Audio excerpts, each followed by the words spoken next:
Innal hamdalillah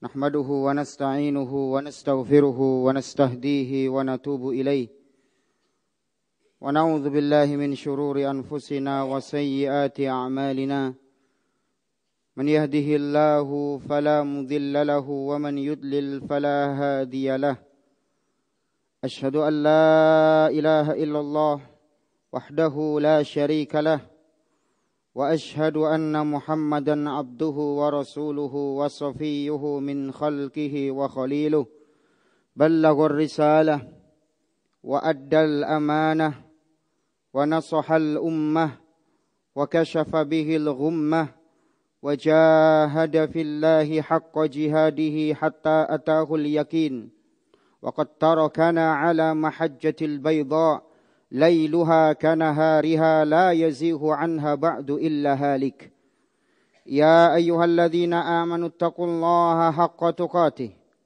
ولا تموتن إلا وأنتم مسلمون يا أيها الناس اتقوا ربكم الذي خلقكم من نفس واحدة وخلق منها زوجها وبث منهما رجالا كثيرا ونساء واتقوا الله الذي تساءلون به والأرحام إن الله كان عليكم رقيبا يا أيها الذين آمنوا اتقوا الله وقولوا قولا سديدا يصلح لكم أعمالكم ويغفر لكم ذنوبكم ومن يطع الله ورسوله فقد فاز فوزا عظيما اعلموا أيها المسلمون عباد الله فإن خير الحديث كتاب الله وخير الهدي هدي محمد صلى الله عليه وسلم وشر الأمور محدثاتها فإن كل محدثة في الدين بدعة وكل بدعة ضلالة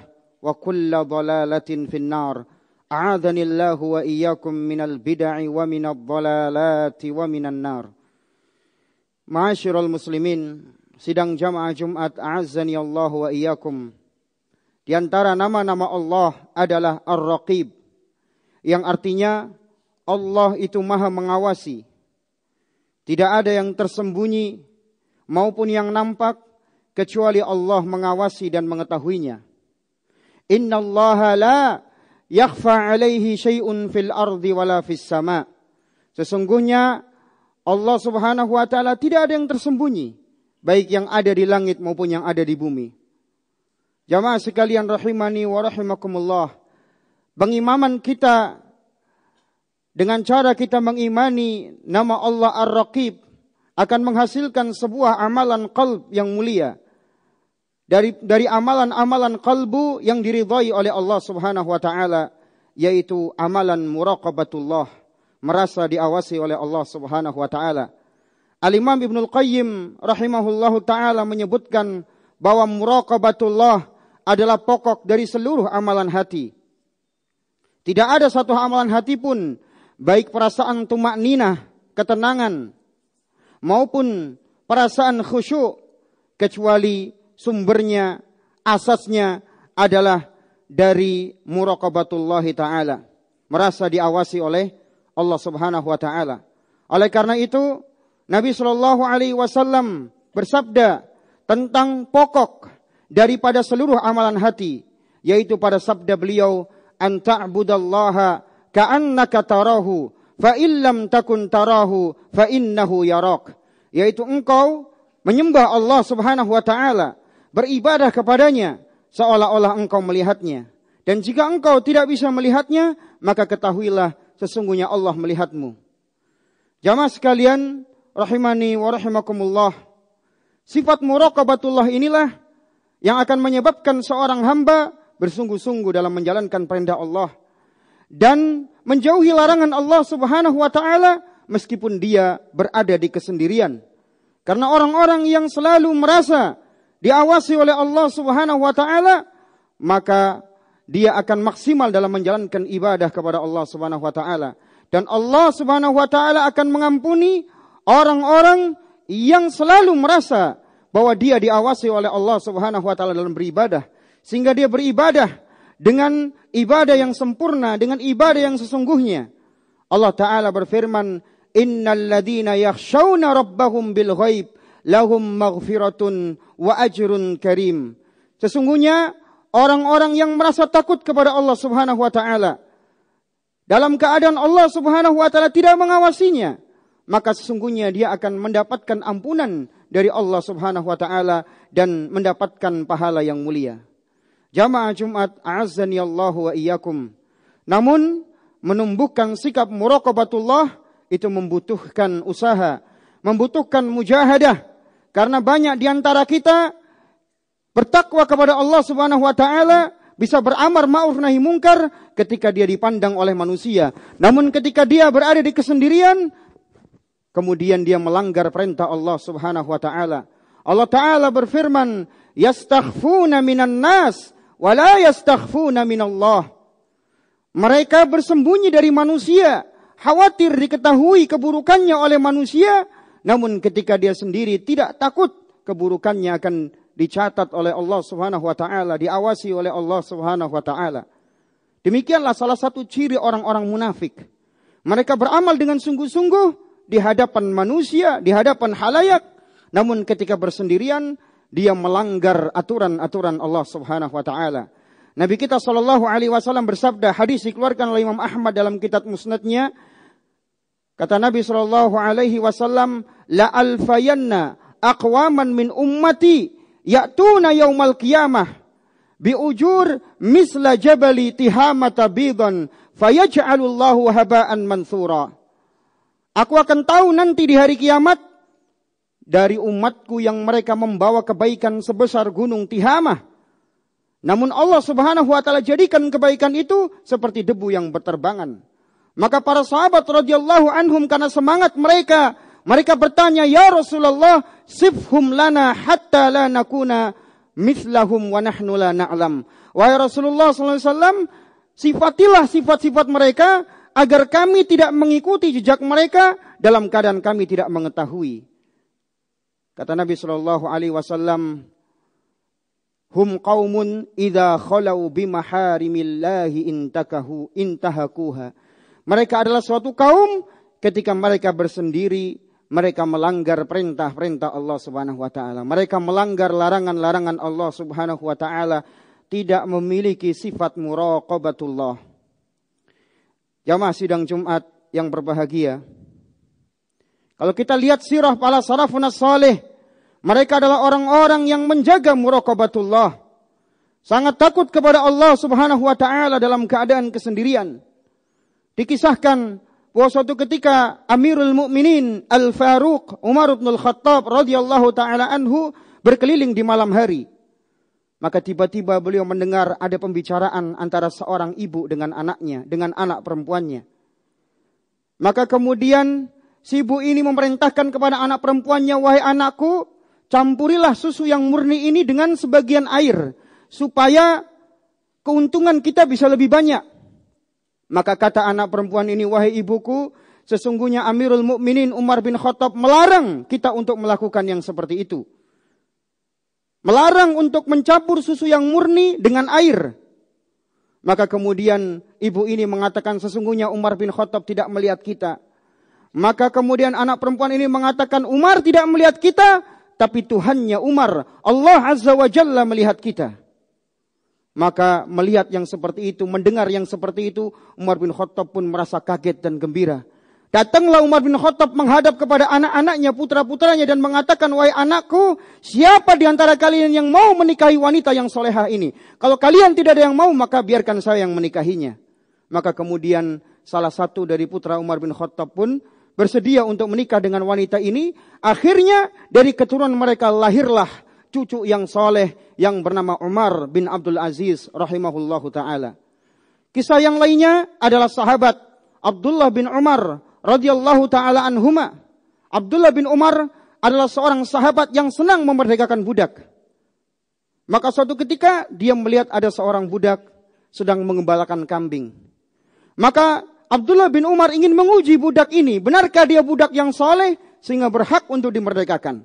Maka datanglah Abdullah bin Umar dan mengatakan, "Ini kambing sangat bagus. Bagaimana kalau saya membeli kambing ini?" Maka kemudian kata budak ini, "Tuanku melarang untuk aku menjual kambing ini." Maka kata Abdullah bin Umar, katakan saja kepada tuanmu bahwa kambing ini dimakan oleh serigala. Maka kata budak ini, kalaupun tuanku tidak mengetahui, maka Allah subhanahu wa ta'ala mengetahui yang seperti itu. Maka kemudian menangislah Abdullah bin Umar dan dimerdekakanlah budak ini. Kisah yang lainnya adalah kisah Al-Mubarak, bapak daripada Abdullah bin Mubarak. Suatu ketika Al-Mubarak diamanahi oleh majikannya untuk menjaga kebunnya, yaitu kebun anggur. Maka suatu ketika tuannya memerintahkan, majikannya memerintahkan untuk mendatangkan hasil-hasil panenan anggur tersebut. Maka sang majikan pun mencoba satu persatu anggur yang ada di kebun tersebut. Maka didapati hasil panenannya tidak semanis yang diinginkan. Hasilnya pahit, hasilnya tidak manis. Maka kemudian tuannya mengatakan, wahai Mubarak, bagaimana kamu menjaga kebun sementara hasil-hasil panenannya seperti ini? Kenapa kamu tidak memilih yang manis-manis saja? Kenapa kau pilih panenan-panenan yang tidak manis? Maka Al-Mubarak mengatakan, aku tidak pernah mencicipi satupun anggur yang engkau punyai, wahai tuanku. Karena engkau hanya mengamanahkan aku untuk menjaga anggur ini, namun kau tidak mengamanahkan kepadaku untuk aku mencicipi anggur tersebut, maka aku tidak pernah mencicipinya walaupun sekali. Maka kemudian merasa banggalah majikannya dan dinikahkanlah Al-Mubarak dengan putrinya yang lahir seorang ulama yang berkah, yaitu Abdullah bin Mubarak Amirul Mukminin fil hadis alaihi wa alaina rahmatullahi taala. Aqulu ma tasma'un astaghfirullahal azim li wa lakum wa lisairil muslimin fastaghfiruhu innahu wal ghafurur rahim.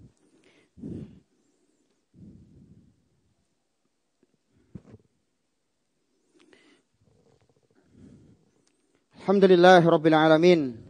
Hamdan kathiran tayyiban mubarakan fih. Kama yuhibbu Rabbuna tabaraka wa ta'ala wa yardah. Thumma as-salatu was-salamu al-akmalani daimani ala al-mab'uthi rahmatan lil alamin. Nabina wa habibina wa sayyidina wa qurrati a'yunina Muhammad ibn Abdullah as-Sadiq al-Amin.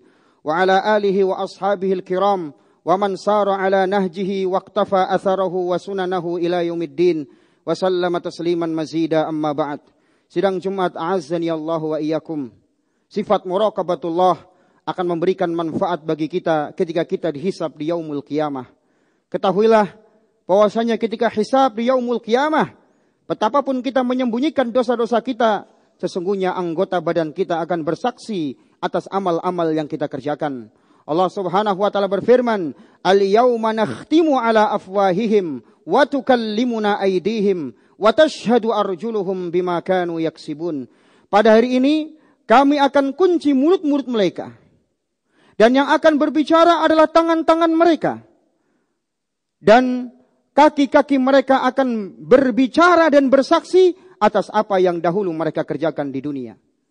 Allah Subhanahu wa taala juga berfirman, "Wa yauma yuhsyaru a'da'ullahi ilan nari wa hum yuza'un." Dan ingatlah ketika Allah kumpulkan musuh-musuhnya di neraka dalam keadaan bergelombang, dalam keadaan berkelompok-kelompok. Hatta idza ma ja'uha syahida 'alaihim sam'uhum wa absaruhum wa juluduhum bima kanu yaksibun. Maka ketika mereka datang kepada Allah Subhanahu wa taala, bersaksilah pendengaran mereka. Bersaksilah mata-mata mereka. Bersaksilah kulit-kulit mereka akibat apa yang dahulu mereka kerjakan. Wa qalu li juludihim lima syahidtum alaina qalu antaqana Allahu alladhi antaqa kulla syai' wa huwa khalaqakum awwala marrati wa ilaihi turja'un. Maka kemudian mulut berkata kepada kulit-kulitnya, kenapa kalian bersaksi? Kenapa kalian bersaksi atas apa yang dulu kalian kerjakan? Maka kemudian kulit-kulit itu mengatakan, seanggota tubuh seluruhnya mengatakan, Allah lah yang membuat kita berbicara dan Allah lah yang menciptakan kalian pada kali yang pertama. Allah Subhanahu wa taala mampu menciptakan sesuatu yang tidak berbicara dan Allah mampu untuk membuatnya berbicara. Oleh karena itu, ma'asyiral muslimin rahimani wa rahimakumullah, ketika kita menyembunyikan pandangan yang khianat, ketahuilah Allah Subhanahu wa taala akan menjadikan mata kita bersaksi di hari kiamat. Ketika tangan kita berbuat zalim, maka tangan kita akan bersaksi di hari kiamat. Ketika kaki kita melakukan kezaliman, maka kaki tersebut akan bersaksi di hari kiamat. Seluruh anggota tubuh kita akan menjadi saksi bagi kita di yaumul qiyamah. Jamaah Jumat a'azzani Allah wa iyyakum. Oleh karena itu, di antara sebab seorang mati dalam keadaan su'ul khatimah adalah dia tidak memiliki sifat muraqabatullah. Sifat muraqabatullah inilah ketika tidak dijaga oleh seorang akan menyebabkan dia mati dalam keadaan su'ul khatimah. Oleh karena itu Al-Imam Ibnu Rajab Al-Hambali alaihi rahmatullah dalam kitabnya Jami' Ulum wal Hikam Syarh Arba'in Nawawiyah, beliau mengatakan wa ghalibu khudusi su'il khatimati bisababi dasisatin khafiyatin la yattali'u alaihin nas. Dan di antara sebab seorang mati dalam keadaan su'ul khatimah dikarenakan dia menyimpan sesuatu yang khianat dalam hatinya dan tidak ada yang mengetahuinya. Manusia satupun tidak ada yang mengetahuinya kecuali Allah Subhanahu wa taala. Fatilka mujibatun lisu'il khatimati indal maut. Dan itulah sebab orang tersebut mati dalam keadaan su'ul khatimah di akhir hayatnya. Innallaha wa malaikatahu yusalluna 'alan nabi. Ya ayyuhalladzina amanu sallu alaihi wa sallimu taslima. Allahumma salli wa sallim wa barik ala Muhammad wa ala ali Muhammad kama sallaita ala Ibrahim wa ala ali Ibrahim innaka Hamidum Majid. Wa barik ala Muhammad wa ala ali Muhammad kama barakta ala Ibrahim wa ala ali Ibrahim innaka Hamidum Majid. Allahumma izzal Islam wal muslimin. Allahumma izzal Islam wal muslimin wa adhill syirka wal musyrikin a'da'aka wa a'da'ad din. Rabbana zalamna anfusana wa illam taghfir lana wa tarhamna lanakunanna minal khasirin. Allahumma ati nufusana taqwaha fazakkiha anta khairu man zakkaha anta waliyuha wa maulaha. Rabbana atina min ladunka rahmatan wa hayyi' lana min amrina rasyada. Rabbana atina fid dunya hasanah wa fil akhirati hasanah wa qina adzaban nar. Subhana rabbika rabbil izzati amma yasifun wa salamun alal mursalin walhamdulillahi rabbil alamin. Aqimus shalah.